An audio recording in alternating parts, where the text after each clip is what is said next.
Alhamdulillah Mbak masih bisa bertemu kembali nggih untuk berbagi tips, sampai video ini terupload nggih.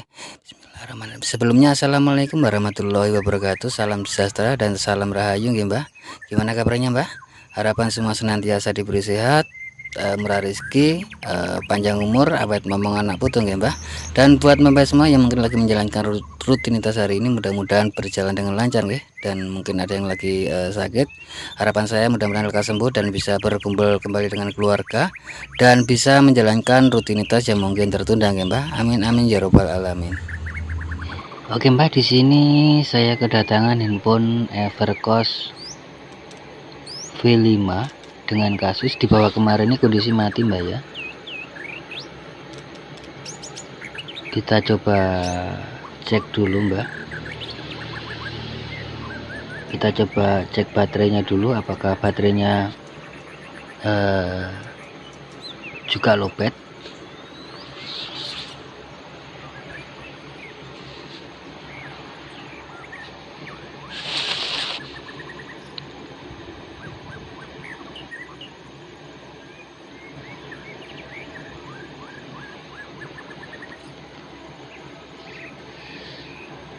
Di sini saya cek baterainya lowbat Mbak ya.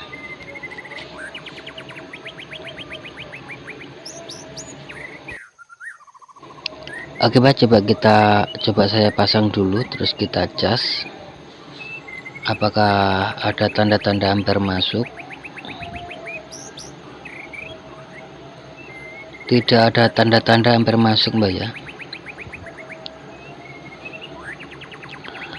Bisa jadi cuma konektor casnya saja ini Mbak. Oke Mbak, kita buka terlebih dahulu Mbak ya untuk handphonenya Mbak ya.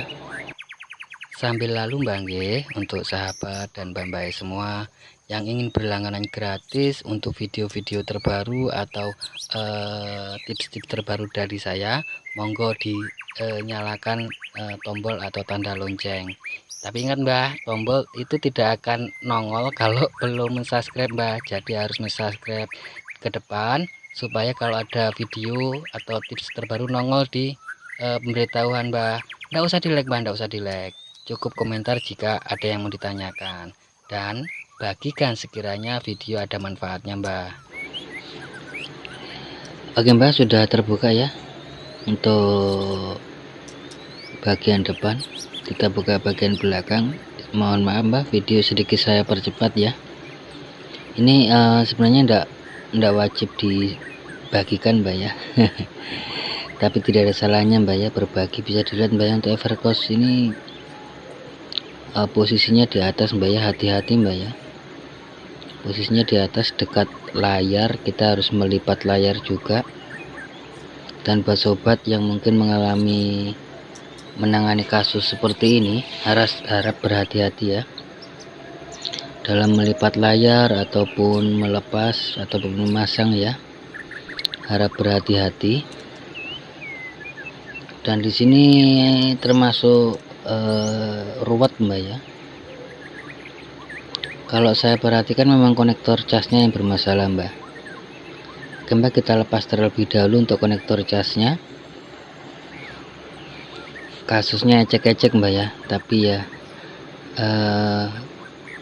walaupun mungkin tidak terlalu tinggi tarikannya atau ongkos jasa servisnya, kita jangan sampai menolak rezeki Mbak ya. Banyak sedikitnya rezeki itu kita harus syukuri.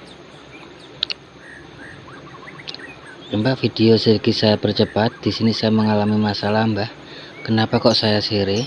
Di beberapa kasus kadang kita mengalami kesulitan Mbak ya, apalagi yang berada di kota-kota, maksudnya non kota besar Mbak ya. Dalam spare part itu kadang-kadang kesusahan.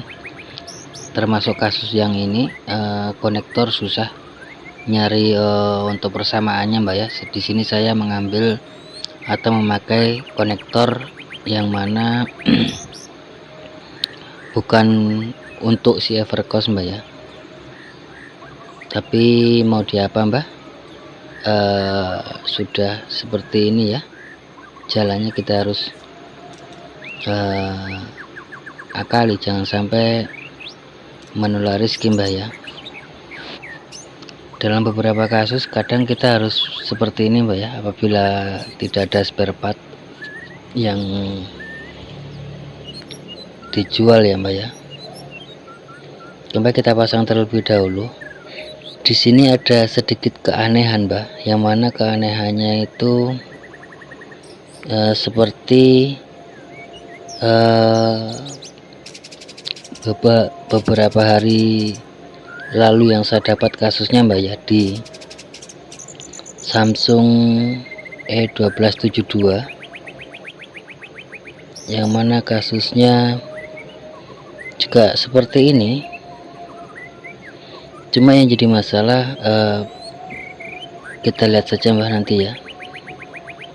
Sementara kita pasang terlebih dahulu.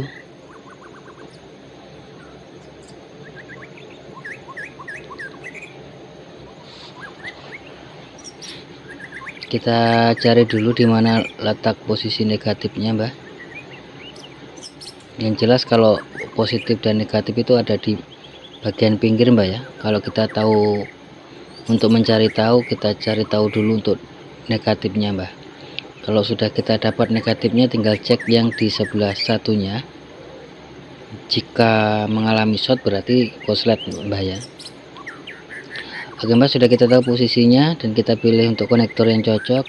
Kita modif sedikit. Setelah itu kita pasang Mbak.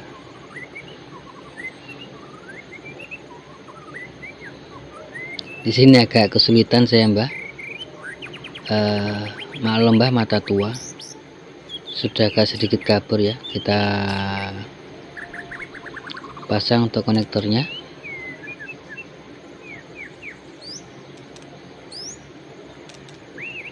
Pakai alat andalan Mbak ya.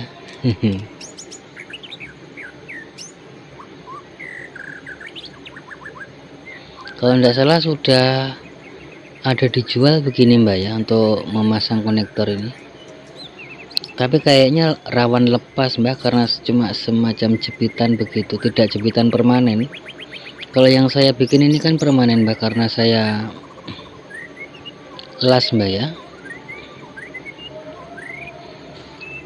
Cuman bentuknya saja yang jelek Mbak, tapi insya Allah aman Mbak ya. Saya pasang pun aman, terkendali Mbak. Maksudnya dipakai baik memasang ataupun melepas itu sip. Tinggal bikin satu lagi Mbak untuk yang tipe C. Yang tipe C belum punya saya, tapi untuk tipe C bisa juga dipakai nih Mbak. Bisa tipe C, bisa tipe yang kecil.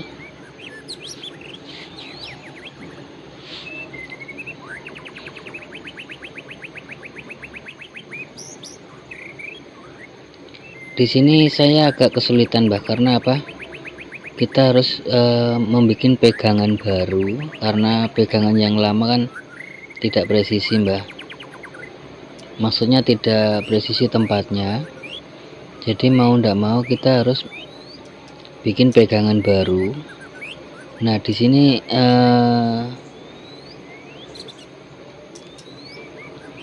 kita dituntut untuk bagaimana Mbak ya? Bagaimana caranya supaya user itu tidak komplain. Di sini saya menambahkan pegangan di sebelah kiri Mbak. Saya kerok sedikit dan menambahkan timah untuk pegangan. Sebenarnya ini ada dua cas Mbak ya, ada dua cas ya. Cuma yang satu juga bermasalah Mbak, tapi nanti mungkin saya perbaiki sekalian ya. Tapi kayaknya fokus ke yang besar ini Mbak, karena yang kecil itu kan casnya pun sudah agak susah dicari.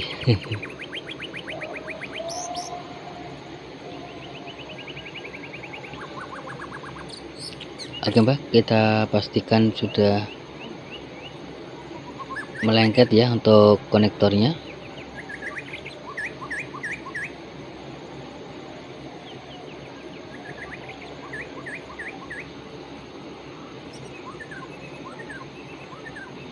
Kita coba cek Mbak, apakah arusnya sampai.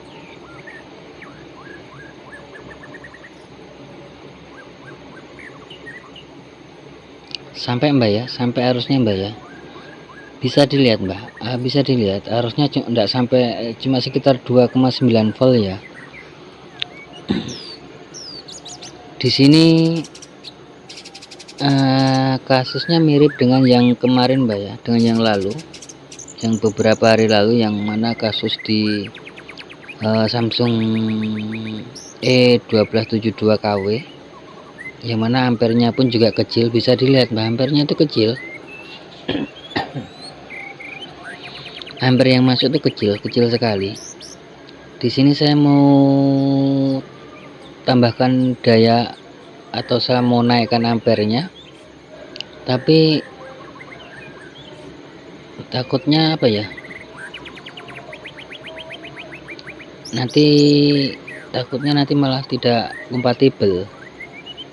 Jadi saya tes seperti ini dulu. Ada yang aneh, sementara ngecas tapi kayak enggak ngecas begitu loh mbak.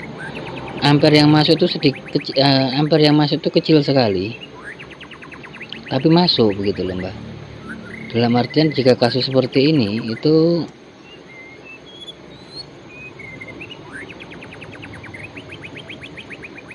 lambat untuk pengisian, tapi untuk umur baterai akan panjang mbak, karena pengisiannya tidak konstan.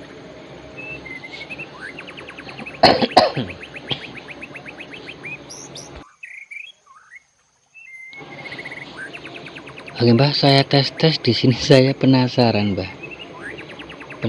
dinyalakan hampir menyala dan ngecas mbak. Penasaran di sini mbak. Mohon maaf mbak, video sedikit saya percepat ya untuk mengurangi durasi. Saya cas, saya biarkan lama ngecas,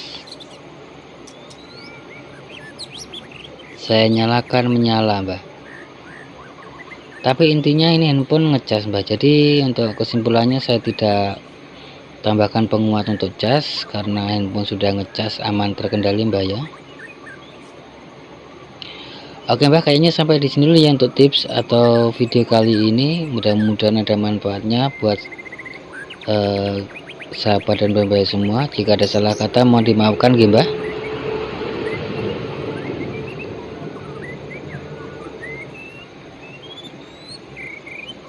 Masih penasaran mbak?